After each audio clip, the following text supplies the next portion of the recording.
ਪੰਜਾਬ ਦੇ ਸਾਰੇ ਹੀ ਸਮਾਜਿਕ ਸਿੱਖਿਆ ਵਿਸ਼ਾ ਅਧਿਆਪਕ ਸਾਹਿਬਾਨ ਤੇ ਬਹੁਤ ਪਿਆਰੇ ਬੱਚਿਓ, ਸਾਰਿਆਂ ਨੂੰ ਮੇਰੇ ਵੱਲੋਂ ਪਿਆਰ ਭਰੀ ਸਤਿ ਸ੍ਰੀ ਅਕਾਲ। ਉਮੀਦ ਹੈ ਕਿ ਆਪ ਸਾਰੇ ਠੀਕ ਠਾਕ ਹੋਵੋਗੇ। ਤੇ ਬੱਚਿਓ, ਅੱਜ ਆਪਾਂ ਤੁਹਾਡੀ ਸਮਾਜਿਕ ਸਿੱਖਿਆ ਦੀ ਕਲਾਸ ਵਿੱਚ ਇੱਕ ਬੜਾ ਹੀ ਇੰਟਰਸਟਿੰਗ, ਬੜਾ ਦਿਲਚਸਪ ਟੌਪਿਕ ਭਾਰਤ ਦਾ ਸੰਸਦੀ ਲੋਕਤੰਤਰ ਬਾਰੇ ਪੜ੍ਹਾਂਗੇ। ਸਲਾਈਡ 'ਤੇ ਲੋਕਤੰਤਰ ਇੱਕ ਤਾਂ ਲਿਖਿਆ ਹੋਇਆ ਕਿਉਂਕਿ ਆਪਾਂ ਜਿਹੜਾ ਹੈਗਾ ਇਸ ਨੂੰ ਅਗਲੇ ਪੇਸ਼ਕਾਰੀ ਦੇ ਵਿੱਚ ਵੀ ਚਰਚਾ ਕਰਾਂਗੇ। ਸੋ ਬੱਚਿਓ, ਜਿਹੜੀ ਤੁਸੀਂ ਤਸਵੀਰ ਸਾਹਮਣੇ ਦੇਖ ਰਹੇ ਹੋ, ਬੜੀ ਖੂਬਸੂਰਤ ਤਸਵੀਰ, ਇਹ ਸਾਡੇ ਦੇਸ਼ ਦਾ ਕਾਨੂੰਨ ਨਿਰਮਾਣ ਕਰਨ ਵਾਲਾ ਬਿਲਡਿੰਗ ਹੈ। ਇੱਕ ਪਵਿੱਤਰ ਥਾਂ ਹੈ ਜਿਸ ਨੂੰ ਭਾਰਤੀ ਸੰਸਦ ਕਿਹਾ ਜਾਂਦਾ ਹੈ, ਇੰਡੀਅਨ ਪਾਰਲੀਮੈਂਟ ਕਿਹਾ ਜਾਂਦਾ ਹੈ।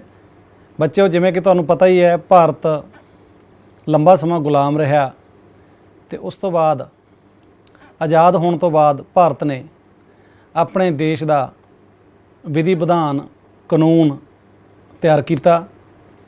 ਤੁਸੀਂ 6ਵੀਂ ਕਲਾਸ ਦੇ ਵਿੱਚ ਪੜ੍ਹਿਆ ਕਿ ਸੰਵਿਧਾਨ ਕੀ ਹੁੰਦਾ ਹੈ। ਸੰਵਿਧਾਨ ਉਹ ਦਸਤਾਵੇਜ਼ ਹੁੰਦਾ ਹੈ, ਉਹ ਕਾਨੂੰਨੀ ਕਿਤਾਬ ਹੁੰਦੀ ਹੈ ਜਿਸ ਦੇ ਰਾਹੀਂ ਕਿਸੇ ਦੇਸ਼ ਦਾ ਸ਼ਾਸਨ ਪ੍ਰਬੰਧ ਚਲਾਇਆ ਜਾਂਦਾ ਹੈ। ਸੋ ਪਾਰਲੀਮੈਂਟ ਬਾਰੇ ਆਪਾਂ ਅੱਜ ਗੱਲ ਕਰਾਂਗੇ। ਕੇਵਲ ਪਾਰਲੀਮੈਂਟ ਬਾਰੇ ਗੱਲ ਨਹੀਂ ਕਰਾਂਗੇ, ਸਗੋਂ ਆਪਾਂ ਅੱਜ ਪਾਰਲੀਮੈਂਟ ਦਾ ਸਾਡੇ ਸਰਕਾਰ ਨਿਰਮਾਣ ਦੇ ਵਿੱਚ, ਸਾਡੀਆਂ ਸੁੱਖ ਸੁਵਿਧਾਵਾਂ ਦੇ ਵਿੱਚ ਕੀ ਰੋਲ ਹੈ, ਉਹਦੇ ਬਾਰੇ ਚਰਚਾ ਕਰਾਂਗੇ। ਆਓ ਆਪਾਂ ਪਾਠ ਵੱਲ ਅੱਗੇ ਵਧੀਏ।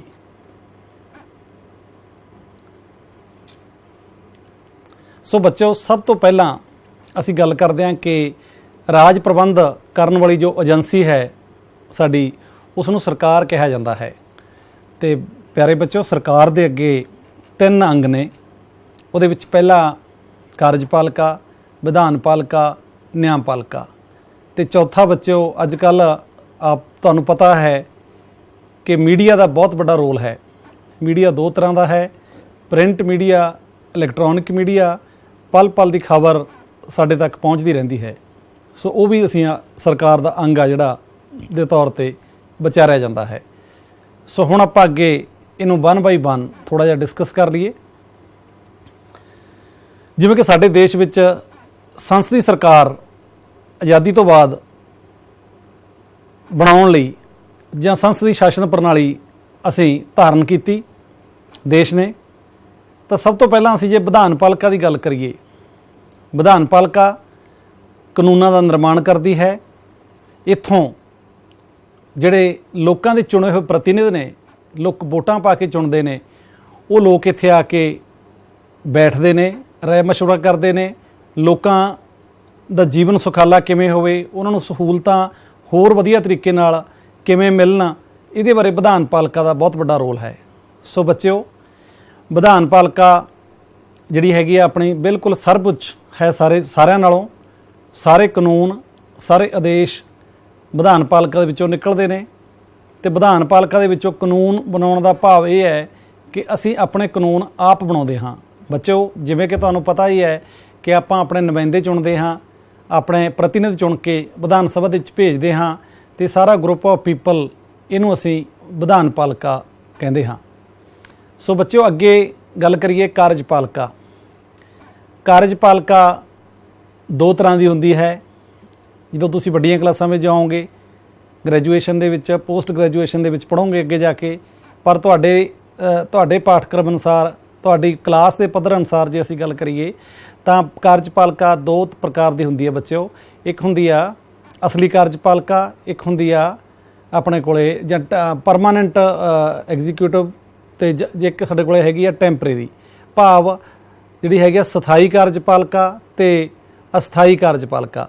ਬੱਚਿਓ, ਸਥਾਈ ਕਾਰਜਪਾਲਿਕਾ ਉਹ ਆ ਕਿ ਜਿਹਦੇ ਵਿੱਚ ਸਾਡੇ ਅਧਿਕਾਰੀ ਸਾਹਿਬਾਨ ਸਾਡੇ ਦੇਸ਼ ਨੂੰ ਨੀਤੀਆਂ ਨਿਰਮਾਣ ਕਰਨ ਦੇ ਵਿੱਚ ਸਾਡੀ ਵਿਧਾਨਪਾਲਿਕਾ ਦੀ, ਸਾਡੀ ਜਿਹੜੀ ਅਸਥਾਈ ਕਾਰਜਪਾਲਿਕਾ, ਉਹਦੀ ਮਦਦ ਕਰਨ ਵਾਸਤੇ ਜੋ ਟੀਮ ਹੁੰਦੀ ਹੈ, ਉਸ ਨੂੰ ਅਸੀਂ ਸਥਾਈ ਕਾਰਜਪਾਲਿਕਾ ਕਹਿੰਦੇ ਹਾਂ। ਇਹਨੂੰ ਸਥਾਈ ਕਾਰਜਪਾਲਿਕਾ ਤਾਂ ਕਿਹਾ ਜਾਂਦਾ ਹੈ ਕਿ ਇਹਦੇ ਜਿਹੜੇ ਪੇਸ਼ੇਵਰ ਲੋਕ ਨੇ, ਜਿਹੜੇ ਆਪਦੇ ਕੰਮਾਂ 'ਚ ਮਾਹਰ ਹੁੰਦੇ ਨੇ, ਉਹਨਾਂ ਦੀ ਨਿਯੁਕਤੀ ਬਕਾਇਦਾ ਤਨਖਾਹ 'ਤੇ ਕੀਤੀ ਜਾਂਦੀ ਹੈ। ਉਹਨਾਂ ਦਾ ਕਾਰਜਕਾਲ ਬੱਚਿਓ ਜਿਹੜਾ ਹੈਗਾ ਫਿਕਸ ਹੁੰਦਾ ਹੈ, 58 ਸਾਲ, 60 ਸਾਲ, ਜੋ ਵੀ ਸਰਕਾਰ ਵੱਲੋਂ ਤੈਅ ਕੀਤਾ ਜਾਂਦਾ ਹੈ। ਪਰ ਸਾਡਾ ਅੱਜ ਮੇਨ ਮੁੱਦਾ ਹੈਗਾ ਉਹ ਅਸੀਂ ਡਿਸਕਸ ਕਰਨਾ ਹੈ ਜਿਹੜੀ ਹੈ ਅਸਥਾਈ ਕਾਰਜਪਾਲਿਕਾ। ਹੁਣ ਤੁਹਾਨੂੰ ਥੋੜਾ ਜਿਹਾ ਮੈਂ ਦੱਸ ਦਿਆਂ ਕਿ ਇਹਨੂੰ ਅਸਥਾਈ ਕਾਰਜਪਾਲਿਕਾ ਕਿਉਂ ਕਿਹਾ ਜਾਂਦਾ ਹੈ। ਬੱਚਿਓ, ਦੇਸ਼ ਵਿੱਚ ਸਾਡੇ ਜਿਹੜੀਆਂ ਹੈਗੀਆਂ ਮੋਸਟਲੀ ਜਿੰਨੀਆਂ ਵੀ ਸਾਡੀਆਂ ਇੰਸਟੀਟਿਊਸ਼ਨਸ ਹੈਗੀਆਂ ਡੈਮੋਕ੍ਰੇਸੀ ਦੀਆਂ, ਉਹਦੇ ਵਿੱਚ 5 ਸਾਲ ਲਈ ਜਿਹੜੀ ਹੈਗੀ ਆ ਇਲੈਕਸ਼ਨ ਟਨਿਓਰ ਹੁੰਦਾ, ਉਹਦਾ ਕਾਰਜਕਾਲ ਹੁੰਦਾ, ਨੁਮਾਇੰਦੇ ਚੁਣੇ ਜਾਂਦੇ ਨੇ।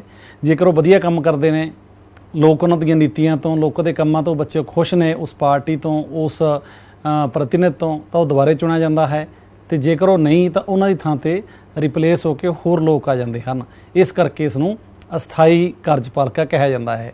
ਹੁਣ ਇਹ ਦੋਨਾਂ ਬਾਰੇ ਡਿਸਕਸ ਕਰਨ ਤੋਂ ਬਾਅਦ ਬੱਚਿਓ, ਨਿਆਂਪਾਲਿਕਾ, ਵਿਧਾਨ ਪਾਲਿਕਾ ਨੇ ਕਾਨੂੰਨ ਬਣਾਤੇ, ਕਾਰਜਪਾਲਿਕਾ ਦੁਆਰਾ ਲਾਗੂ ਕੀਤੇ ਜਾਂਦੇ ਨੇ, ਕਾਰਜਪਾਲਿਕਾ ਦੁਆਰਾ ਨੀਤੀਆਂ ਤਿਆਰ ਕੀਤੀਆਂ ਜਾਂਦੀਆਂ ਨੇ। ਪਰ ਜਿਵੇਂ ਕਿ ਅਸੀਂ ਜਾਣਦੇ ਹਾਂ, ਭਾਰਤ ਦੁਨੀਆ ਦਾ ਬਹੁਤ ਵੱਡਾ ਲੋਕਤੰਤਰੀ ਦੇਸ਼ ਹੈ, ਤਾਂ ਇੰਨੀ ਵੱਡੇ ਦੇਸ਼ ਨੂੰ ਚਲਾਉਣਾ ਇੱਕ ਆਪਣੇ ਆਪ ਦੇ ਵਿੱਚ ਚੈਲੰਜ ਵਾਲਾ ਕੰਮ ਹੈ। ਤਾਂ ਜਦੋਂ ਕਈ ਵਾਰੀ ਲੋਕਾਂ ਦੇ ਅਧਿਕਾਰ, ਫੰਡਾਮੈਂਟਲ ਰਾਈਟਸ ਜਾਂ ਦੂਸਰੇ ਰਾਈਟਸ, ਸਿਵਲ ਰਾਈਟਸ, ਉਹਨਾਂ ਦੀ ਉਲੰਘਣਾ ਹੁੰਦੀ ਹੈ, ਜਾਂ ਜੋ ਚੀਜ਼ਾਂ ਲੈਟਰ ਤੇ ਸਪਿਰਿਟ ਦਾ ਮੇਲ ਨਹੀਂ ਹੁੰਦਾ, ਲਿਖਤ ਦੇ ਵਿੱਚ ਹੁੰਦੀਆਂ ਨੇ, ਪ੍ਰੈਕਟੀਕਲ ਲਾਗੂ ਨਹੀਂ ਹੁੰਦੀਆਂ, ਤਾਂ ਅਸੀਂ ਨਿਆਂਪਾਲਿਕਾ ਕੋਲੇ ਜਾ ਸਕਦੇ ਹਾਂ। ਇਹ ਸਾਡੀ ਜੁਡੀਸ਼ਰੀ ਹੈ। ਸੋ ਇਹ ਸੰਸਦੀ ਸਰਕਾਰ ਦੇ 3 ਸਾਡੇ ਮੇਨ ਹੈਗੇ ਨੇ, ਪਿਲਰ ਨੇ।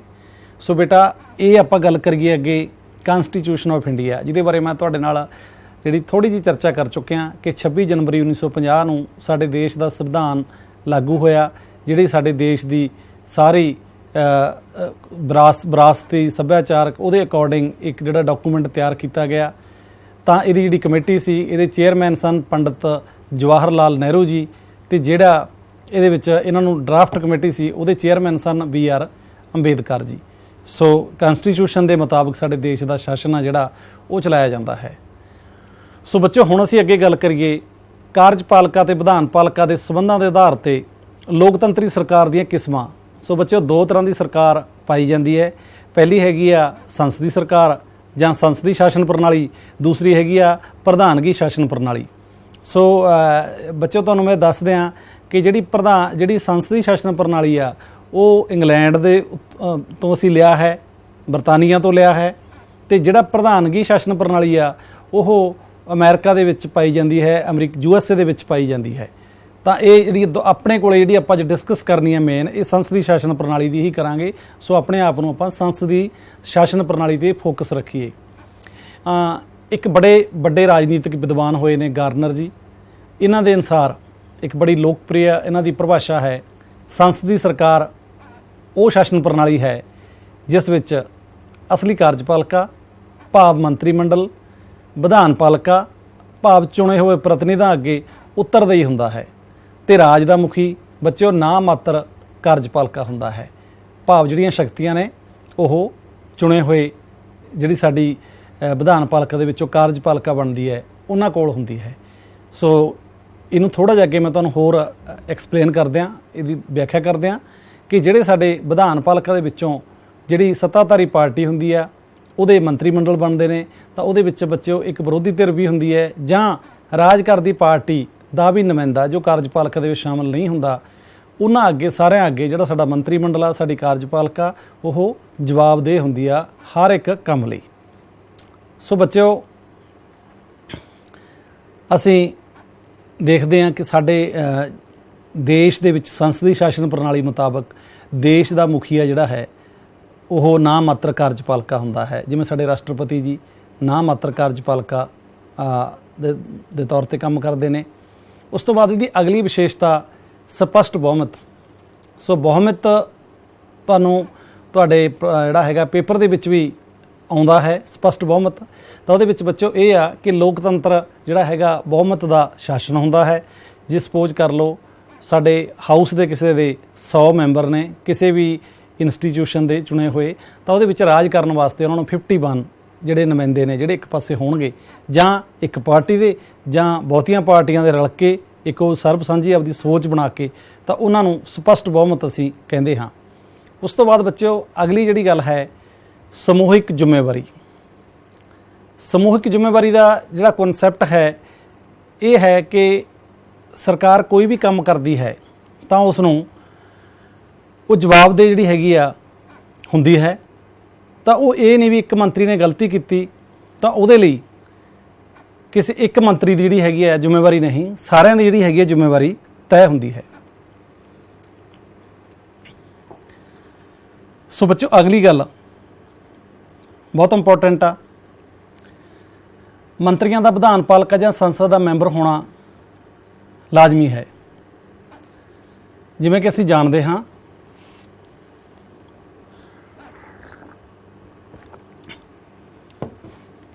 ਕਿ ਸੰਸਦ ਦੇ ਮੈਂਬਰ ਵਜ਼ੀਰ ਬਣਦੇ ਹਨ ਤੇ ਵਿਧਾਨ ਪਾਲਿਕਾ ਦੇ ਮੈਂਬਰ ਵੀ ਵਜ਼ੀਰ ਬਣਦੇ ਹਨ। ਪ੍ਰਧਾਨ ਮੰਤਰੀ ਜੀ ਦੀ ਅਗਵਾਈ, ਤੁਸੀਂ ਫੋਟੋ ਦੇਖ ਰਹੇ ਹੋ, ਤੁਹਾਨੂੰ ਸਾਰਿਆਂ ਨੂੰ ਪਤਾ ਹੀ ਹੈ ਕਿ ਆਪਣੇ ਪ੍ਰਧਾਨ ਮੰਤਰੀ ਜੀ ਕੌਣ ਹਨ। ਮੋਦੀ ਜੀ, ਇਹਨਾਂ ਦੀ ਅਗਵਾਈ ਹੁੰਦੀ ਹੈ। ਇੱਕ ਸਲਾਈਡ ਮੈਂ ਤੁਹਾਡੇ ਨਾਲ ਹੋਰ ਸ਼ੇਅਰ ਕਰਨੀ ਚਾਹੂੰਗਾ। ਸਾਡੇ ਜਿਹੜੇ ਹੁਣ ਤੱਕ ਦੇ ਪ੍ਰਧਾਨ ਮੰਤਰੀ ਰਹੇ ਨੇ ਬੱਚੋ, ਪਹਿਲੇ ਸਾਡੇ ਪ੍ਰਧਾਨ ਮੰਤਰੀ ਜਵਾਹਰ ਲਾਲ ਨਹਿਰੂ ਜੀ, दूसरे गुलजारी लाल नंदा जी, तीसरे लाल बहादुर शास्त्री जी, चौथे फिर गुलजारी लाल नंदा जी, फिर साडे प्रधानमंत्री रहे इंदिरा गांधी जी, उस तो बाद साडे मुरारजी देसाई जी, तो फिर चौधरी चरण सिंह जी, उस तो बाद फिर इंदिरा गांधी जी साडे प्राइम मिनिस्टर रहे, उस तो बाद राजीव गांधी जी, फिर विश्वनाथ प्रताप सिंह जी, चंद्रशेखर जी, उस तो बाद PV नरसिम्हा राव जी, अटल बिहारी वाजपेयी जी, HD देवगौड़ा जी, इंद्र कुमार गुजराल जी, अटल बिहारी वाजपेयी जी, फिर मनमोहन सिंह जी, तो फिर नरेंद्र मोदी जी साडे देश के प्रधानमंत्री रहे। तो इन्हां विचों खास गल यह है कि जिहड़े साडे दो प्रधानमंत्री, दो आपां कहीए सरदार मनमोहन सिंह जी ते इंद्र कुमार गुजराल जी, इन्हां दा संबंध साडे पंजाब दे नाल ही रहा। तो बाकी जो असीं देखदे हां मेजोरिटी ऑफ जिहड़े साडे प्राइम मिनिस्टर ने उन्हां दा जिहड़ा संबंध सीगा ज़्यादातर यूपी दे नाल रहा, क्योंकि यूपी दे विच वड्डी स्टेट आ, ज़्यादा MP इत्थों जितदे ने, ਤਾਂ इस करके जिहड़ी पार्टी भी यूपी दे विचों मैंडेट हासिल करती है, जिहड़ी बहुमत हासिल करती है, वो आपदी सरकार जिहड़ी हैगी आ बना दिंदे ने। सो प्रधानमंत्री नाल जुड़ी स्लाइड सी, तां करके मैं तुहानूं ये जिहड़ी पहलां दिखाउणी जरूरी समझी। उस तो बाद राजनीतिक एकरूपता। सो बच्चों, जिहड़ी भी पार्टी राज करती है उसकी एक राजनीतिक एकरूपता हुंदी है, इक्को सारी उन्हां दी सोच है जिहड़ी वो बिल्कुल इक्को जिही हुंदी है। तां उहदे विच ਉਹ ਜਿਹੜੀਆਂ ਸਾਰੀਆਂ ਕੋਈ ਵੀ ਜਿਹੜਾ ਹੈਗਾ ਉਹਨਾਂ ਦਾ ਫੈਸਲਾ ਹੈਗਾ ਉਹਦੇ ਵਿੱਚ ਇੱਕ ਇੱਕ ਇੱਕ ਆਪਾਂ ਕਹ ਲਈਏ ਸਮਤਲ ਪਹੁੰਚ ਹੈ, ਜਿਹੜੀ ਸਮਤੋਲ ਉਹ ਹੁੰਦੀ ਹੈ। ਤਾਂ ਜਾਂ ਕਈ ਵਾਰੀ ਅਲਾਈਅੰਸ ਗੱਠਜੋੜ ਦੀ ਸਰਕਾਰ ਬਣਦੀ ਹੈ ਤਾਂ ਵੀ ਬੱਚਿਓ ਫਿਰ ਉਹ ਮਿਨੀਮਮ ਕਾਮਨ ਪ੍ਰੋਗਰਾਮ ਤਹਿਤ ਬਣਾ ਲੈਂਦੇ ਨੇ ਤਾਂ ਕਿ ਉਹਨਾਂ ਦੀ ਜਿਹੜੀ ਸੋਚ ਆ ਉਹ ਇੱਕੋ ਜੀ ਰਹੇ। ਉਸ ਤੋਂ ਬਾਅਦ ਅਗਲਾ ਪੁਆਇੰਟ ਆਪਣਾ ਸੰਸਦੀ ਸ਼ਾਸਨ ਪ੍ਰਣਾਲੀ ਦੇ ਆਪਾਂ ਡਿਸਕਸ ਕਰੀਏ, ਆ ਗਿਆ ਗੁਪਤਤਾ, ਸੀਕ੍ਰੇਸੀ। ਗੁਪਤਤਾ ਬੱਚੋ ਇਹ ਆ ਕਿ ਜਦੋਂ ਤੁਸੀਂ ਦੇਖਿਆ ਹੋਊਗਾ, ਜਦੋਂ ਵੀ ਸਾਡੇ ਪ੍ਰਧਾਨ ਮੰਤਰੀ ਜੀ ਮੰਤਰੀ ਮੰਡਲ ਸਹੁੰ ਚੁੱਕਦੇ ਨੇ ਤਾਂ ਉਹਨਾਂ ਨੂੰ ਸਰਕਾਰੀ ਭੇਦ ਗੁਪਤ ਰੱਖਣ ਦੀ ਸਹੁੰ ਚੁਕਵਾਈ ਜਾਂਦੀ ਹੈ।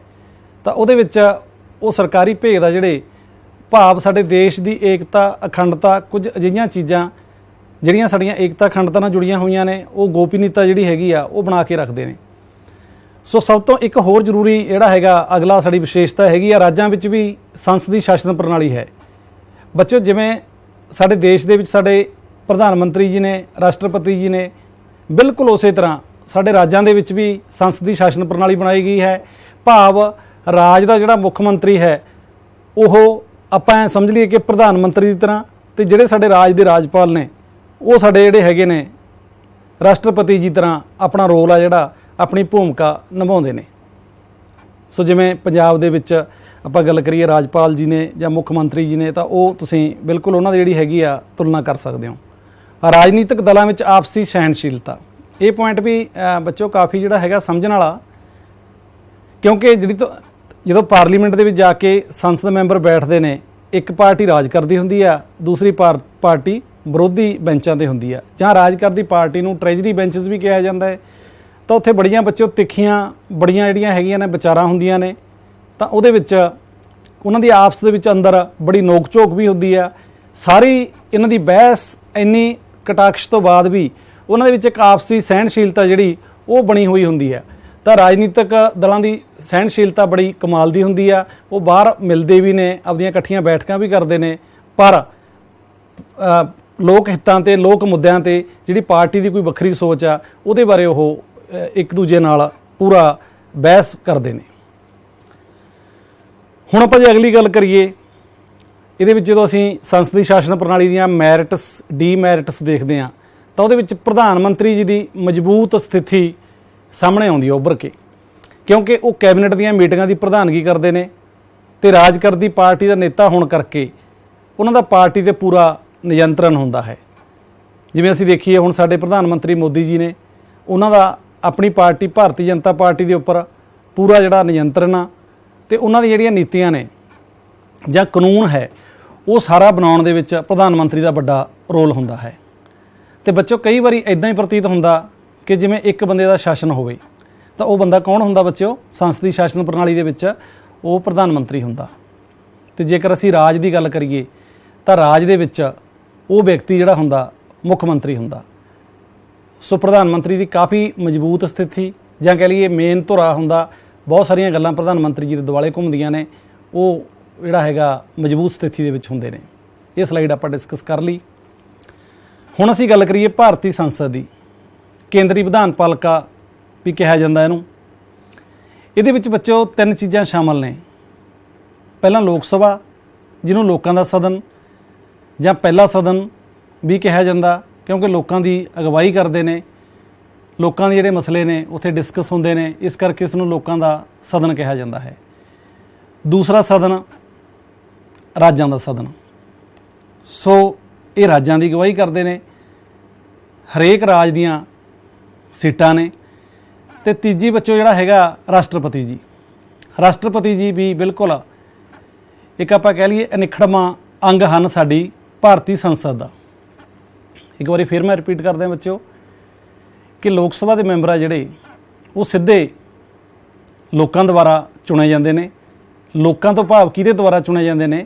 ਬਾਲਗਾਂ ਦੁਆਰਾ ਚੁਣੇ ਜਾਂਦੇ ਨੇ। ਬਾਲਗ ਵੋਟ ਅਧਿਕਾਰ ਸਾਡੇ ਦੇਸ਼ ਵਿੱਚ ਬੱਚਿਓ ਜਿਹੜੇ ਲੋਕਾਂ ਦੀ, ਜਿਹੜੇ ਵਾਸੀਆਂ ਦੀ ਉਮਰ 18 ਸਾਲ ਹੋ ਜਾਵੇ, ਉਹਨਾਂ ਨੂੰ ਬਿਨਾਂ ਕਿਸੇ ਭੇਦਭਾਵ ਤੋਂ, ਬਿਨਾਂ ਕਿਸੇ ਕਾਸਟ, ਕਲਰ, ਕਰੀਡ, ਜਾਤ ਪਾਤ ਤੋਂ ਬਿਨਾਂ ਉਹਨਾਂ ਨੂੰ ਸਭ ਨੂੰ ਵੋਟ ਪਾਉਣ ਦਾ ਹੱਕ ਹੈ।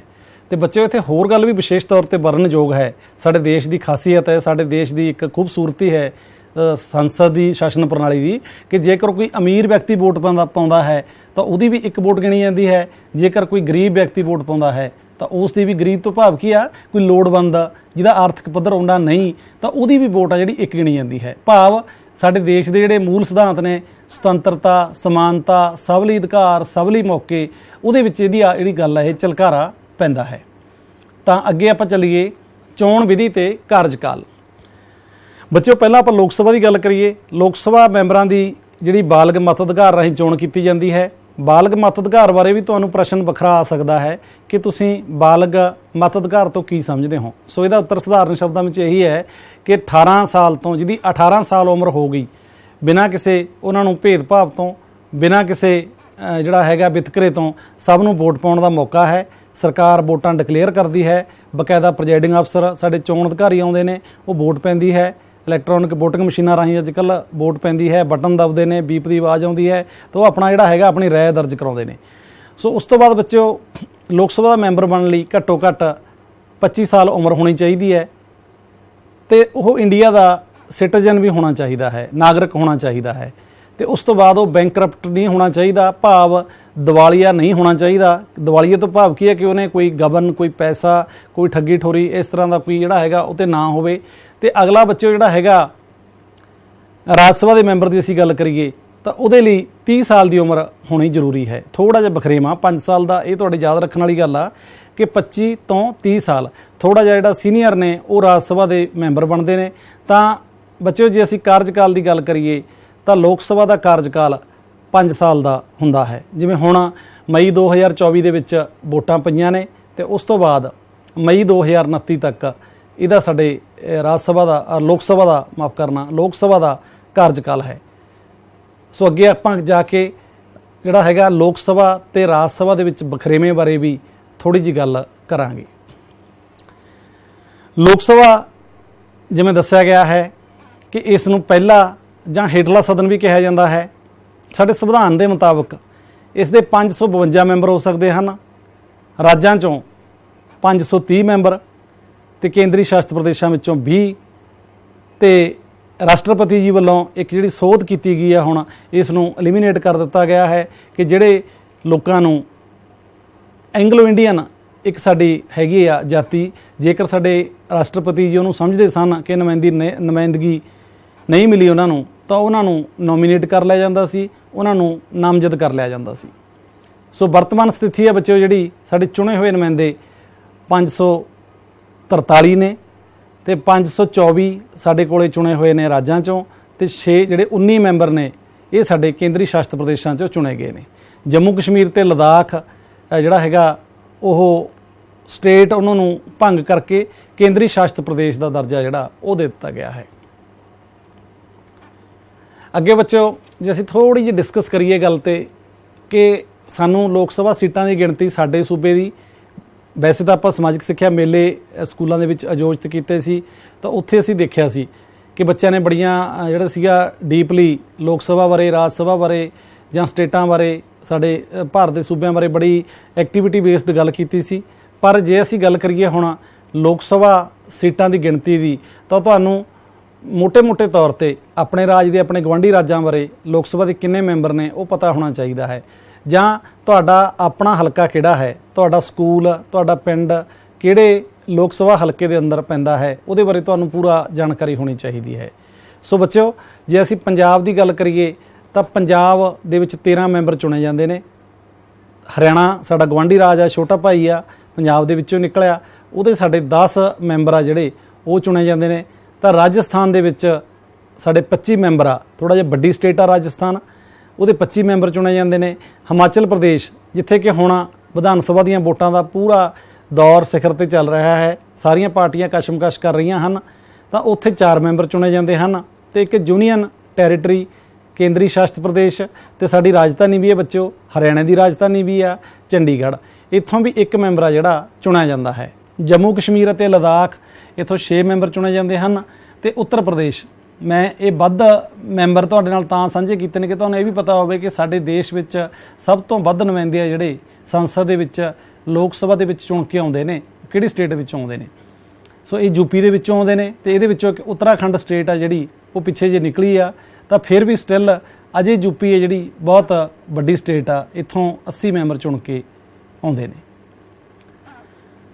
हुण बच्चों आपां अगे थोड़ी जी गल कर लईए राज सभा बारे। राज सभा के मैंबरां दी चोण अप्रत्यक्ष विधि राहीं राज्यां दीयां विधान सभावां दे मैंबरां वल्लों कीती जांदी है।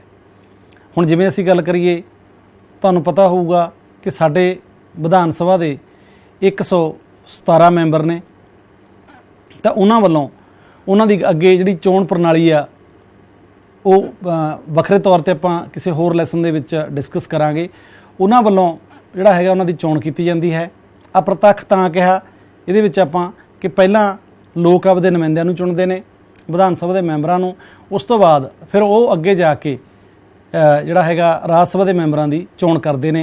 जिवें पंजाब दे विच पिछे जे ही चोणां हो के हटियां ना, इहदियां राज सभा के मैंबरां दी चोण हो के हटी आ, तो उहदे विच बच्चों तुसीं देखिया होऊगा कि वातावरण प्रेमी बलवीर सिंह जी सीचेवाल उन्होंने आम आदमी पार्टी वालों राज सभा का मैंबर बनाया गया है अपने मैंबरां दे राहीं। तो उस तो बाद जे असीं गल करिए राज सभा के मैंबर 250 हो सकते हैं संविधान के अनुसार। संविधान साडे कहंदे ने कि 250 मैंबर हो सकते हैं। हुण इहदे विचों 238 मैंबर आ जिहड़े वो राज्यां ते केंद्री शासित प्रदेशों की प्रतिनिधिता करते हैं, तो 12 मैंबर साडे राष्ट्रपति द्वारा नामजद किए जाते हैं। साडे मानयोग राष्ट्रपति जी किन्हां नूं नामजद करते हैं? उन्हां नूं नामजद करते हैं जिन्हां लोकां दा कला, ਸਾਹਿਤ, संस्कृति जां किसी होर फील्ड दे विच वड्डा रोल होवे, जिन्हां नूं समझदे होण कि उन्हां नूं संसद मैंबर बना के उन्हां दीयां सेवावां लैके देश के विकास विच, देश की जिहड़ी हैगी तरक्की लई उन्हां दीयां सेवावां लईआं जा सकण। ते समय समय ते साडे मानयोग राष्ट्रपति जी वल्लों ਸਾਹਿਤਕਾਰ, पेंटर, खिडारी उन्हां नूं प्रतिनिधिता बतौर अपने अधिकार की वरतों करते हुए दी गई है।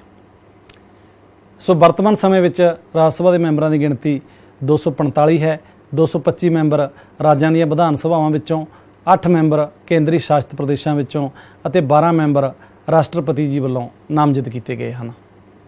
ਹੁਣ ਆਪਾਂ ਥੋੜ੍ਹੀ ਜਿਹੀ ਫਿਰ ਜਿਵੇਂ ਲੋਕ ਸਭਾ ਦੀ ਆਪਾਂ ਐਕਸਰਸਾਈਜ਼ ਕੀਤੀ ਸੀ ਉਹ ਕਰ ਲਈਏ ਕਿ ਕਿੰਨੇ ਜਿਹੜੇ ਮੈਂਬਰ ਨੇ ਉਹ ਚੁਣੇ ਜਾਂਦੇ ਨੇ ਰਾਜਾਂ ਦੇ ਵਿੱਚੋਂ। ਜੇ ਅਸੀਂ ਪੰਜਾਬ ਦੀ ਗੱਲ ਕਰੀਏ, ਪੰਜਾਬ ਦੇ ਵਿੱਚੋਂ 7 ਮੈਂਬਰ ਚੁਣੇ ਜਾਂਦੇ ਨੇ, ਹਰਿਆਣਾ ਵਿੱਚੋਂ 5 ਮੈਂਬਰ ਚੁਣੇ ਜਾਂਦੇ ਨੇ, ਹਿਮਾਚਲ ਪ੍ਰਦੇਸ਼ ਵਿੱਚੋਂ 3 ਮੈਂਬਰ ਚੁਣੇ ਜਾਂਦੇ ਨੇ, ਜੰਮੂ ਕਸ਼ਮੀਰ ਤੇ ਲਦਾਖ ਵਿੱਚੋਂ 4 ਮੈਂਬਰ ਚੁਣੇ ਜਾਂਦੇ ਨੇ, ਰਾਜਸਥਾਨ ਵਿੱਚੋਂ 10 ਮੈਂਬਰ ਚੁਣੇ ਜਾਂਦੇ ਨੇ, ਯੂਪੀ ਵਿੱਚੋਂ 31 ਮੈਂਬਰ ਚੁਣੇ ਜਾਂਦੇ ਹਨ।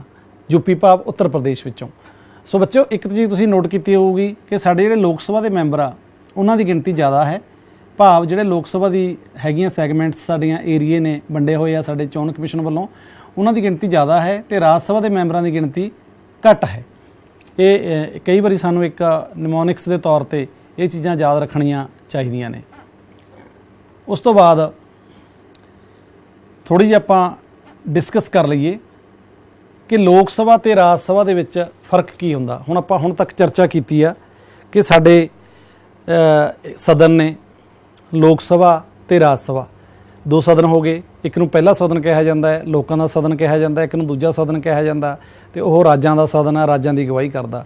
ਹੁਣ ਆਪਾਂ ਇਹਦੇ ਵਿੱਚ ਜਦੋਂ ਥੋੜ੍ਹਾ ਜਿਹਾ ਫਰਕ ਦੀ ਗੱਲ ਕਰਾਂਗੇ ਤਾਂ ਇਹਦੇ ਵਿੱਚ ਲੋਕ ਸਭਾ ਜਿਹੜਾ ਹੈਗਾ ਉਹ ਸਥਾਈ ਸਦਨਾਂ ਵਿੱਚੋਂ, ਜਿਹੜਾ ਰਾਜ ਸਭਾ ਹੈਗਾ ਉਹ ਆਪਣੇ ਕੋਲੇ ਥੋੜ੍ਹੀ ਸਲਾਈਡ ਦੇ ਵਿੱਚੋਂ ਉਹ ਉਲਟ ਲਿਖਿਆ ਗਿਆ ਬੱਚਿਓ, ਮਾਫੀ ਚਾਹੁੰਦੇ ਹਾਂ। ਜਿਹੜਾ ਲੋਕ ਸਭਾ ਹੈਗਾ ਉਹ ਅਸਥਾਈ ਸਦਨ ਹੈ ਅਤੇ ਜਿਹੜਾ ਰਾਜ ਸਭਾ ਹੈ ਸਾਡਾ ਉਹ ਹੈ ਸਥਾਈ ਸਦਨ, ਭਾਵ ਰਾਜ ਸਭਾ ਦੀ ਜਿਹੜੀ ਹੈਗੀ ਆ ਪੱਕੀ ਜਿਹੜੀ ਮਿਆਦ ਹੁੰਦੀ ਹੈ 6 ਸਾਲ ਦੀ। ਉਸ ਤੋਂ ਬਾਅਦ ਲੋਕ ਸਭਾ ਬੱਚਿਓ ਸਰਕਾਰ ਦੇ ਨਿਰਮਾਣ ਕਰਦਾ ਹੈ ਅਤੇ ਰਾਜ ਸਭਾ ਦੀ ਸਰਕਾਰ ਦੇ ਨਿਰਮਾਣ ਵਿੱਚ ਕੋਈ ਭੂਮਿਕਾ ਨਹੀਂ ਹੁੰਦੀ। ਮੈਂਬਰਾਂ ਦੀ ਚੋਣ ਲੋਕਾਂ ਵੱਲੋਂ ਸਿੱਧੀ ਕੀਤੀ ਜਾਂਦੀ ਹੈ ਲੋਕ ਸਭਾ ਦੀ, ਅਤੇ ਜਿਹੜੀ ਰਾਜ ਸਭਾ ਹੈਗਾ ਉਸ ਦੀ ਅਪ੍ਰਤੱਖ ਵਿਧੀ ਰਾਹੀਂ, ਭਾਵ ਜਿਹੜੇ ਹੈਗੇ ਮੈਂਬਰ ਵਿਧਾਨ ਸਭਾ ਦੇ ਮੈਂਬਰਾਂ ਵੱਲੋਂ ਚੁਣੇ ਜਾਂਦੇ ਨੇ। ਉਸ ਤੋਂ ਬਾਅਦ ਬੱਚਿਓ ਸੰਸਦ ਦੇ ਸੈਸ਼ਨ ਬੈਠਕਾਂ ਦੀ ਗੱਲ ਕਰ ਲਈਏ ਕਿ ਉੱਥੇ ਜਿਹੜੇ ਸਾਡੇ ਚੁਣੇ ਹੋਏ ਨੁਮਾਇੰਦੇ ਨੇ ਉਹ ਇਕੱਠੇ ਹੋ ਕੇ ਬੈਠਦੇ ਨੇ, ਤਾਂ ਉਹ ਕਿਵੇਂ ਸੈਸ਼ਨ ਹੁੰਦੇ ਨੇ ਇਹ ਵੀ ਤੁਹਾਡੀ ਜਾਣਕਾਰੀ ਹੋਣੀ ਚਾਹੀਦੀ ਆ। ਤਾਂ ਉਹਦੇ ਵਿੱਚ ਬਜਟ ਸੈਸ਼ਨ ਆ। ਬਜਟ ਸੈਸ਼ਨ ਜਿਹੜਾ ਹੁੰਦਾ ਆਮ ਤੌਰ 'ਤੇ ਫਰਵਰੀ ਤੋਂ ਜਿਹੜਾ ਹੈਗਾ ਅਪ੍ਰੈਲ ਤੱਕ ਕੀਤਾ ਜਾਂਦਾ ਹੈ। ਉਸ ਤੋਂ ਬਾਅਦ ਜਿਹੜਾ ਮੌਨਸੂਨ ਸੈਸ਼ਨ ਹੈ ਉਹ ਜੁਲਾਈ ਤੋਂ ਅਗਸਤ ਤੱਕ, ਅਤੇ ਸਰਦ ਰੁੱਤ ਦਾ ਸੈਸ਼ਨ ਜਿਹੜਾ ਹੈਗਾ ਨਵੰਬਰ ਤੋਂ ਦਸੰਬਰ ਤੱਕ ਚੱਲਦਾ ਹੈ। ਉਸ ਤੋਂ ਬਾਅਦ ਬੱਚਿਓ ਜਿਹੜਾ ਹਰ ਸੈਸ਼ਨ ਆ ਉਹ ਸਾਡਾ ਰਾਸ਼ਟਰਪਤੀ ਜੀ ਵੱਲੋਂ ਬੁਲਾਇਆ ਜਾਂਦਾ ਹੈ, ਭਾਵ ਜਿਵੇਂ ਅਸੀਂ ਪਹਿਲਾਂ ਵੀ ਡਿਸਕਸ ਕੀਤੀ ਸੀ ਕਿ ਰਾਸ਼ਟਰਪਤੀ ਜੀ ਦਾ ਸਾਡੀ ਕੇਂਦਰੀ ਵਿਧਾਨ ਪਾਲਿਕਾ ਦੇ ਵਿੱਚ, ਸੰਸਦ ਦੇ ਵਿੱਚ ਬਹੁਤ ਵੱਡਾ ਰੋਲ ਹੈ, ਬਹੁਤ ਵੱਡਾ ਰੁਤਬਾ ਹੈ। ਭਾਵੇਂ ਸਾਡੇ ਦੇਸ਼ ਦੇ ਮੁਖੀ ਨੂੰ ਅਸੀਂ ਨਾਮ ਮਾਤਰ ਕਾਰਜਪਾਲਿਕਾ ਸੰਸਦੀ ਸ਼ਾਸਨ ਪ੍ਰਣਾਲੀ ਦੇ ਵਿੱਚ ਦੇ ਤੌਰ 'ਤੇ ਆਪਾਂ ਰੱਖਦੇ ਹਾਂ, ਪਰ ਹਰ ਸੈਸ਼ਨ ਉਹਨਾਂ ਵੱਲੋਂ ਹੀ ਬੁਲਾਇਆ ਜਾਂਦਾ ਹੈ। ਸੈਸ਼ਨ ਰਾਸ਼ਟਰਪਤੀ ਜੀ ਦੇ ਭਾਸ਼ਣ ਨਾਲ ਸ਼ੁਰੂ ਹੁੰਦਾ ਹੈ ਅਤੇ ਉਹਨਾਂ ਦੁਆਰਾ ਹੀ ਖਤਮ ਕੀਤਾ ਜਾਂਦਾ ਹੈ, ਅਤੇ ਸਾਲ ਵਿੱਚ ਇਸ ਦੀਆਂ 2 ਬੈਠਕਾਂ ਹੋਣੀਆਂ ਜ਼ਰੂਰੀ ਹਨ, ਭਾਵ 2 ਵਾਰੀ ਜਿਹੜਾ ਹੈਗਾ ਇਹ ਮਿਲਣਾ ਸਾਰੇ ਸੰਸਦ ਮੈਂਬਰਾਂ ਦਾ ਜ਼ਰੂਰੀ ਹੈ। ਪਰ ਆਪਣੇ ਆਮ ਤੌਰ 'ਤੇ ਜਿਵੇਂ ਦੱਸਿਆ ਤੁਹਾਨੂੰ, ਬਜਟ ਸੈਸ਼ਨ ਹੋ ਗਿਆ, ਮੌਨਸੂਨ ਸੈਸ਼ਨ ਹੋ ਗਿਆ, ਸਰਦ ਰੁੱਤ ਸੈਸ਼ਨ ਹੋ ਗਿਆ, ਜਾਂ ਸਾਡੇ ਮਾਨਯੋਗ ਰਾਸ਼ਟਰਪਤੀ ਜੀ ਜਦੋਂ ਚਾਹੁਣ ਉਹ ਆਪਣੇ ਵਿਵੇਕ ਨਾਲ, ਆਪਣੀ ਬੁੱਧੀ ਅਨੁਸਾਰ ਸੈਸ਼ਨ ਨੂੰ ਬੁਲਾ ਵੀ ਸਕਦੇ ਹਨ। ਸੈਸ਼ਨ ਦਾ ਫਾਸਲਾ ਜਿਹੜਾ 6 ਮਹੀਨੇ ਤੋਂ ਜ਼ਿਆਦਾ ਨਹੀਂ ਹੋਣਾ ਚਾਹੀਦਾ, ਭਾਵ ਇੱਕ ਸੈਸ਼ਨ ਜੇ ਆਪਾਂ ਕਹਿ ਲਈਏ ਮਾਰਚ ਦੇ ਵਿੱਚ ਹੋਇਆ ਤਾਂ ਸਾਡਾ ਉਸ ਤੋਂ ਬਾਅਦ 6 ਮਹੀਨੇ ਸਤੰਬਰ ਤੋਂ ਪਹਿਲਾਂ ਇੱਕ ਹੋਰ ਸੈਸ਼ਨ ਜਿਹੜਾ ਹੋਣਾ ਚਾਹੀਦਾ ਹੈ। ਅੱਗੇ ਬੱਚਿਓ ਸੰਸਦ ਦੇ ਵਿੱਚ ਆਪਾਂ ਥੋੜ੍ਹੀ ਜਿਹੀ ਡਿਸਕਸ ਕਰ ਲਈਏ ਕਿ ਉਹਦੇ ਵਿੱਚ ਜਿਹੜੀ ਚਰਚਾ ਹੁੰਦੀ ਆ ਉਹਦੇ ਵਿੱਚ ਪ੍ਰਸ਼ਨ ਕਾਲ ਹੁੰਦਾ ਹੈ। ਜਿਹੜੇ ਨੁਮਾਇੰਦੇ ਨੇ ਸਾਡੇ ਉਹ ਪ੍ਰਸ਼ਨ ਪੁੱਛਦੇ ਹਨ, ਉਹ ਸਾਡੀ ਜਿਹੜੀ ਕਾਰਜਪਾਲਿਕਾ ਹੈਗੀ ਆ ਉਹ ਤੋਂ ਪ੍ਰਸ਼ਨ ਪੁੱਛਦੇ ਹਨ, ਅਤੇ ਉਹ ਜਿਹੜੇ ਮੰਤਰੀ ਨੇ ਉਹ ਜਵਾਬ ਦਿੰਦੇ ਹਨ। ਉਹ ਆਪਣੇ ਹਲਕਿਆਂ ਦੇ ਪ੍ਰਸ਼ਨ ਵੀ ਹੋ ਸਕਦੇ ਨੇ, ਕਿਸੇ ਜਨਤਕ ਮੁੱਦੇ ਨਾਲ ਜੁੜੇ ਹੋਏ ਪ੍ਰਸ਼ਨ ਵੀ ਹੋ ਸਕਦੇ ਹਨ, ਜਾਂ ਕੋਈ ਅਜਿਹਾ ਮੁੱਦਾ ਜਿਹਦੇ ਨਾਲ ਸਾਰੇ ਲੋਕ ਪ੍ਰਭਾਵਿਤ ਹੁੰਦੇ ਹੋਣ, ਵੱਡਾ ਮੁੱਦਾ ਹੋਵੇ, ਉਹਨੂੰ ਵੀ ਜਿਹੜਾ ਫਲੋਰ ਦੇ ਉੱਪਰ ਉੱਥੇ ਹਾਊਸ ਦੇ ਵਿੱਚ ਉਠਾਇਆ ਜਾ ਸਕਦਾ ਹੈ। ਤਾਂ ਉਸ ਤੋਂ ਬਾਅਦ 0R ਵੀ ਇੱਕ ਹੁੰਦਾ ਹੈ ਸਾਡਾ, ਉਹਦੇ ਵਿੱਚ ਵੀ ਵੱਖ-ਵੱਖ ਮਸਲਿਆਂ 'ਤੇ ਜਿਹੜੀ ਚਰਚਾ ਹੈਗੀ ਆ ਉਹ ਕੀਤੀ ਜਾਂਦੀ ਹੈ। ਸੋ ਬੱਚਿਓ ਜਿਹੜੀ 0R ਦੀ ਮਹੱਤਤਾ ਉਹ ਬਹੁਤ ਜ਼ਿਆਦਾ ਹੈ, ਕਿਉਂਕਿ ਇਸ ਦੌਰਾਨ ਲੋਕਾਂ ਨਾਲ ਜੁੜੇ ਮੁੱਦਿਆਂ ਨੂੰ ਵਧੀਆ ਤਰੀਕੇ ਨਾਲ, ਜ਼ੋਰਦਾਰ ਤਰੀਕੇ ਨਾਲ ਨੁਮਾਇੰਦਿਆਂ ਵੱਲੋਂ ਉਠਾਇਆ ਜਾਂਦਾ ਹੈ। ਤਿੱਖੀ ਜਿਹੜੀ ਹੈਗੀ ਆ ਬਹਿਸ ਆ ਉਹ ਹੁੰਦੀ ਹੈ, ਅਤੇ ਇਹਦੇ ਵਿੱਚੋਂ ਨਟਸ਼ਲ ਜਿਹੜੀ ਗੱਲ ਨਿਕਲਦੀ ਹੈ ਉਹ ਸਾਡੇ ਆਵਾਮ ਲਈ, ਸਾਡੇ ਪ੍ਰਜਾ ਲਈ, ਸਾਡੇ ਦੇਸ਼ ਲਈ ਚੰਗੀਆਂ ਗੱਲਾਂ ਉੱਥੋਂ ਨਿਕਲ ਕੇ ਸਾਹਮਣੇ ਆਉਂਦੀਆਂ ਹਨ। ਉਸ ਤੋਂ ਬਾਅਦ ਬੱਚਿਓ ਬਹੁਤ ਜ਼ਰੂਰੀ ਇੱਕ ਚੀਜ਼ ਇਹ ਪਹਿਲਾਂ ਨਹੀਂ ਹੁੰਦਾ ਸੀ, ਪਰ ਪਿਛਲੇ ਸਮੇਂ ਤੋਂ MP ਲੈਟ, ਜਿਸ ਨੂੰ member parliament local area development scheme ਦੇ ਨਾਂ ਨਾਲ ਜਾਣਿਆ ਜਾਂਦਾ ਹੈ, ਤਾਂ ਹਰ ਸੰਸਦ ਨੂੰ ਆਪਣੇ ਖੇਤਰ ਤੇ ਰਾਜ ਦੇ ਵਿਕਾਸ ਲਈ ਲੋਕਲ ਏਰੀਆ ਡਿਵੈਲਪਮੈਂਟ ਅਧੀਨ 2 ਕਰੋੜ ਰੁਪਏ ਦਿੱਤੇ ਜਾਂਦੇ ਹਨ, ਜਿਨ੍ਹਾਂ ਨੂੰ ਡਿਪਟੀ ਕਮਿਸ਼ਨਰ ਜੀ ਵੱਲੋਂ, ਸਾਡੇ ਜ਼ਿਲ੍ਹੇ ਦੇ ਵਿੱਚ ਆਪਾਂ ਸਭ ਤੋਂ ਵੱਡੇ ਅਧਿਕਾਰੀ ਆ ਜਿਹੜੇ ਪ੍ਰਸ਼ਾਸਨਿਕ, ਇਹ ਵੀ ਤੁਹਾਨੂੰ ਮੈਂ ਨਾਲ ਦੱਸ ਦਿਆਂ ਕਿ ਉਹ ਡਿਪਟੀ ਕਮਿਸ਼ਨਰ ਜੀ ਹੁੰਦੇ ਹਨ, ਉਹਨਾਂ ਵੱਲੋਂ ਸਾਂਸਦ ਭਾਵ ਸਾਡੇ ਮੈਂਬਰ ਪਾਰਲੀਮੈਂਟ ਸਾਹਿਬਾਨ ਦੀਆਂ ਹਦਾਇਤਾਂ ਤੇ ਖਰਚ ਕੀਤਾ ਜਾਂਦਾ ਹੈ।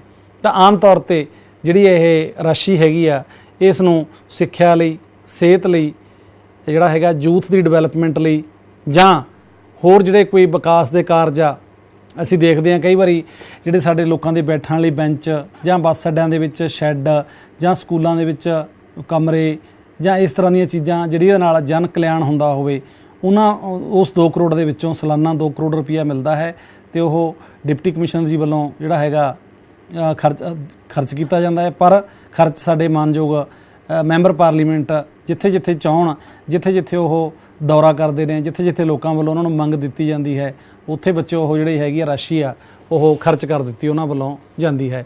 ਔਰ ਬੱਚਿਓ ਇਸ ਰਾਸ਼ੀ ਦਾ ਬਕਾਇਦਾ ਆਡਿਟ ਵੀ ਹੁੰਦਾ ਹੈ, ਔਰ ਬਕਾਇਦਾ ਜਿਹੜਾ ਹੈਗਾ ਇਹਦਾ ਸਾਰਾ ਹਿਸਾਬ ਕਿਤਾਬ ਆ ਜਿਹੜਾ ਉਹ ਰੱਖਿਆ ਜਾਂਦਾ ਹੈ। ਹੁਣ ਬੱਚਿਓ ਬਹੁਤ ਜ਼ਰੂਰੀ ਆਪਾਂ ਇੱਕ ਗਤੀਵਿਧੀ ਆ, ਕਿਉਂਕਿ ਸਕੂਲ ਸਿੱਖਿਆ ਵਿਭਾਗ ਪੰਜਾਬ ਗਤੀਵਿਧੀ ਬੇਸਡ ਪੜ੍ਹਾਈ ਕਰਾਉਣ ਲਈ ਤਤਪਰ ਹੈ, ਤਾਂ ਸਾਡੇ ਪੰਜਾਬ ਦੇ ਵਿੱਚੋਂ ਕੌਣ-ਕੌਣ ਲੋਕ ਸਭਾ ਤੇ ਰਾਜ ਸਭਾ ਦੇ ਮੈਂਬਰ ਹਨ, ਇਹਨਾਂ ਦੀ ਜਾਣਕਾਰੀ ਤੁਸੀਂ ਇਕੱਤਰ ਕਰ ਸਕਦੇ ਹੋ, ਆਪ ਕਰ ਸਕਦੇ ਹੋ। ਅੱਜ ਕੱਲ੍ਹ ਬੱਚਿਓ ਗੂਗਲ ਦੇ ਉੱਪਰ ਜਾ ਕੇ ਆਪਾਂ ਪਿਛਲੇ ਕਰੋਨਾ ਕਾਲ ਦੇ ਵਿੱਚ ਆਨਲਾਈਨ ਪੜ੍ਹਾਈ ਕੀਤੀ, ਪੰਜਾਬ ਐਜੂਕੇਅਰ ਐਪ ਰਾਹੀਂ ਪੜ੍ਹਾਈ ਕੀਤੀ, ਹੁਣ ਅਸੀਂ ਖਾਨ ਅਕੈਡਮੀ ਰਾਹੀਂ ਜਾਂ ਸਾਡੀ ਰੀਡ ਟੂ ਮੀ ਐਪ ਰਾਹੀਂ ਇੰਗਲਿਸ਼ ਦੀ ਜਿਹੜਾ ਹੈਗਾ ਪੜ੍ਹਾਈ ਕਰ ਰਹੇ ਹਾਂ, ਤਾਂ ਉਹਦੇ ਵਿੱਚ ਆਨਲਾਈਨ ਤੁਸੀਂ ਜਾ ਕੇ ਗੂਗਲ ਤੇ ਦੇਖ ਸਕਦੇ ਹੋ। ਤਾਂ ਅੱਜ ਹੁਣ ਸਾਡੇ ਮੌਜੂਦਾ ਸਮੇਂ ਦੇ ਵਿੱਚ ਕੌਣ-ਕੌਣ ਜਿਹੜੇ ਲੋਕ ਸਭਾ ਦੇ ਮੈਂਬਰ ਆ, ਰਾਜ ਸਭਾ ਦੇ ਮੈਂਬਰ ਆ, ਉਹਨਾਂ ਦੀ ਇੱਕ ਬਹੁਤ ਖੂਬਸੂਰਤ ਸਕ੍ਰੈਪ ਬੁੱਕ ਜਿਹੜੀ ਤੁਸੀਂ ਤਿਆਰ ਕਰ ਸਕਦੇ ਹੋ। ਤੇ ਉਸ ਤੋਂ ਬਾਅਦ ਜਿਹੜਾ ਹੈਗਾ ਇਹ ਕਲਾਸ ਦੇ ਵਿੱਚ ਟੀਚਰ ਸਾਹਿਬਾਨ ਵੀ ਇੱਕ ਮੁਕਾਬਲਾ ਕਰਾ ਸਕਦੇ ਹਨ ਕਿ ਇਹਦੇ ਵਿੱਚੋਂ ਕੌਣ ਬੱਚੇ ਦੀ ਜਿਹੜੀ ਪਰਫਾਰਮੈਂਸ ਆ ਵਧੀਆ ਰਹੀ। ਸੋ ਇਸ ਤੋਂ ਬਾਅਦ ਬੱਚੇ ਜਿਹੜਾ ਅਗਲਾ ਇਹਦੇ ਵਿੱਚ ਭਾਰਤੀ ਸੰਸਦੀ ਲੋਕਤੰਤਰ ਬਾਰੇ ਹੋਰ ਜਾਣਕਾਰੀ ਆਪਾਂ ਆਪਣੀ ਅਗਲੀ ਪੇਸ਼ਕਾਰੀ ਵਿੱਚ ਕਰਾਂਗੇ। ਉਨੇ ਸਮੇਂ ਲਈ ਜਿਹੜਾ ਤੁਹਾਡਾ ਬਹੁਤ ਬਹੁਤ ਧੰਨਵਾਦ। ਫਿਰ ਮਿਲਦੇ ਹਾਂ ਇੱਕ ਖੂਬਸੂਰਤ ਪੇਸ਼ਕਾਰੀ ਨਾਲ।